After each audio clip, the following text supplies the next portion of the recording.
क्या यूएई में नया साल पर भारतीयों को मिल रही है छुट्टियां? चलिए इसके बारे में बताते हैं। नमस्कार, स्वागत है आपका हमारे चैनल यूएई खबर पर। यूएई में नया साल पब्लिक हॉलिडे होता है, लेकिन तारीखों और काम की व्यवस्था को लेकर लोगों में अक्सर कंफ्यूजन रहता है। साफ तौर पर चलिए आपको समझाते हैं कि आखिर 2026 की शुरुआत वाले दिन 1 जनवरी को छुट्टियां किन के लिए रहने वाली है, किनको पेड छुट्टी मिलेगी, किनको नहीं मिलेगी, किनको 31 दिसंबर को भी छुट्टी मिल रही है या फिर किनको 2 जनवरी को रिमोट वर्क मिल रहा है, ये तमाम चीजें। तो साफ तौर पर समझे तो गुरुवार 1 जनवरी 2026 पूरे यूएई में पब्लिक और प्राइवेट सेक्टर दोनों के कर्मचारियों के लिए पूरी तरीके से पेड पब्लिक हॉलिडे होने वाला है, जिसकी पुष्टि मोहरे ने की है। वही 31 दिसंबर 2025 को कोई छुट्टी नहीं है। यह एक सामान्य वर्किंग डे माना जाएगा और हाफ डे या जल्दी छुट्टी जैसी कोई सुविधा कानून नहीं है। अगर कोई कंपनी अपने कर्मचारियों को छूट देती है तो वह पूरी तरह नियोक्ता के फैसले पर निर्भर होगा। 2 जनवरी 2026 को काम की व्यवस्था सेक्टर के हिसाब से अलग रहेगी। प्राइवेट सेक्टर के लिए इस दिन कोई अनिवार्य रिमोट वर्क पॉलिसी लागू नहीं है और ज्यादातर कंपनियों में सामान्य रूप से ऑफिस खुलेंगे। हालांकि फेडरल सरकारी कर्मचारियों के लिए 2 जनवरी को ज्यादातर मामलों में वर्क फ्रॉम होम रखा गया है, जबकि दुबई सरकार के तहत जिन कर्मचारियों की भूमिका रिमोट वर्क की अनुमति देती है, उन्हें भी घर से काम करने की सुविधा मिलेगी। शारजाह सरकार ने इसे एक कदम आगे बढ़ते हुए सरकारी कर्मचारियों के लिए 1 जनवरी के बाद सीधे 5 जनवरी 2026 से काम शुरू करने की घोषणा की है। हालांकि शिफ्ट सिस्टम पर काम करने वाले कर्मचारी इसमें शामिल नहीं होंगे।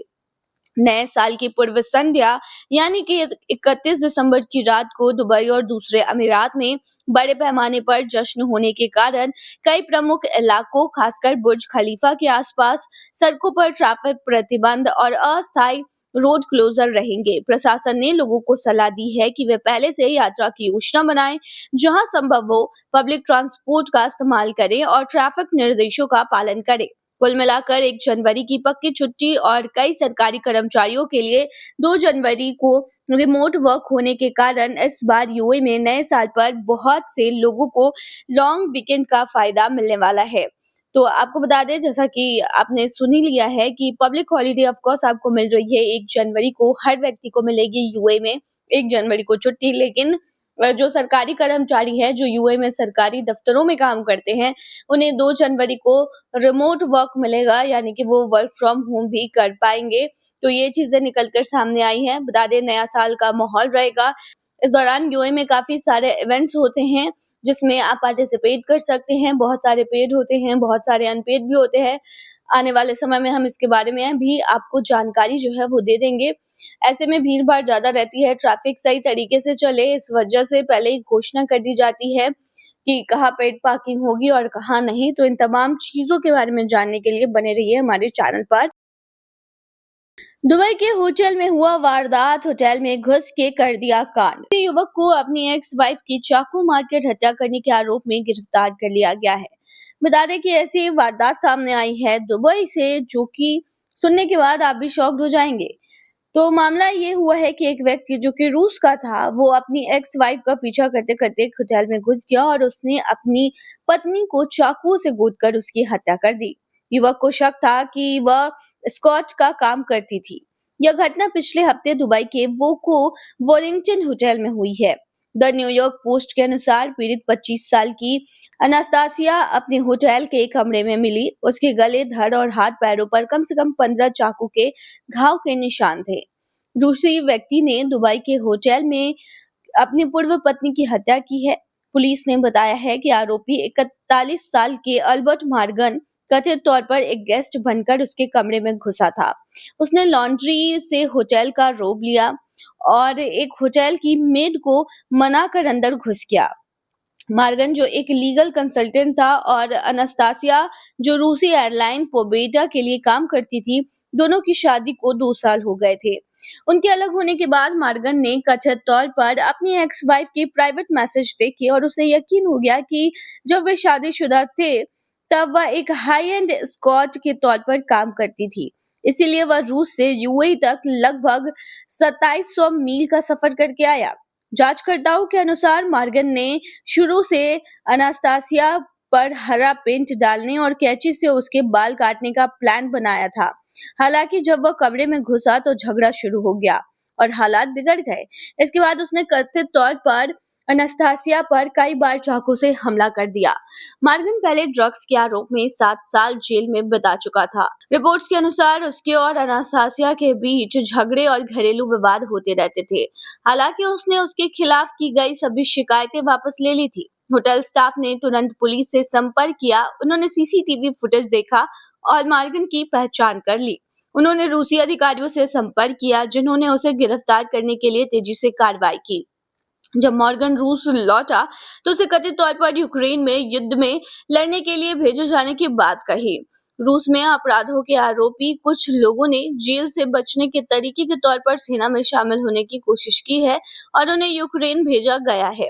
हालांकि द सन के अनुसार उसकी यह योजना सफल नहीं हुई। रूसी पुलिस ने उसे गिरफ्तार कर लिया और अब उसे 2 महीने के लिए हिरासत में भेज दिया गया, जबकि अधिकारी मामले की जांच जारी रखे हुए हैं। तो बता दें कि ये बहुत बड़ा वारदात जो है वो हुआ है और इस वारदात को सामने आने के बाद दहल उठा दुबई, क्योंकि दुबई में इस तरीके की चीजें आमतौर पर नहीं होती है। किसी की हत्या कर देना, वो भी होटल में घुस के, बहुत बड़ी बात है।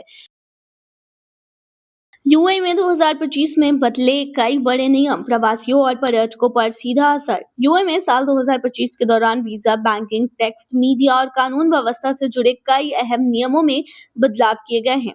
इन बदलावों का सीधा असर देश में रहने वाले प्रवासियों, कामगारों, बिजनेस करने वालों और कंटेंट क्रिएटर्स पर पड़ा है। सरकार का कहना है कि इन सुधारों का मकसद सिस्टम को ज्यादा पारदर्शी, सुरक्षित और डिजिटल बनाना है।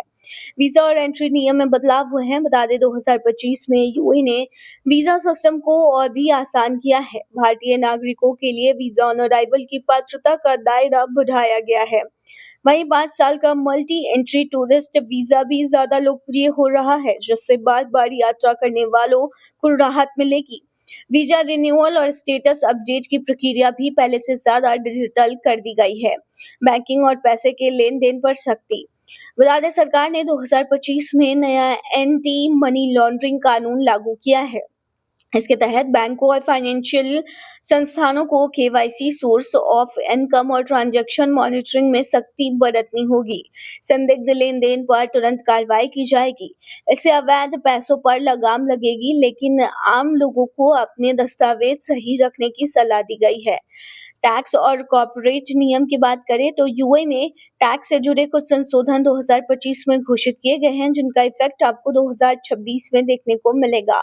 कॉर्पोरेट टैक्स रिफंड और टैक्स क्रेडिट से जुड़े नियमों को साफ किया गया है। बिजनेस करने वालों को अकाउंटिंग और रिकॉर्ड कीपिंग पर ज्यादा ध्यान देना होगा। मीडिया और कंटेंट से जुड़े नियमों में भी काफी चेंजेस आए हैं। 2025 में यूएई ने नेशनल मीडिया अथॉरिटी की स्थापना की है, जिससे मीडिया और डिजिटल कंटेंट पर निगरानी एक ही फ्रेमवर्क में आ गई है। सरकार ने साफ किया है कि बिना अनुमति राष्ट्रीय प्रतीकों, झंडों या नेताओं की एआई जनरेटेड तस्वीरें या वीडियो बनाना नियमों का उल्लंघन माना जा सकता है। कंटेंट क्रिएटर्स और न्यूज पेज चलाने वालों को सतर्क रहने की हिदायत भी दी गई है। कानून व्यवस्था और सामाजिक नियमों में भी बदलाव हुआ है। नशीले पदार्थों और प्रतिबंधित दवाओं को लेकर कानून और भी सख्त किए गए हैं।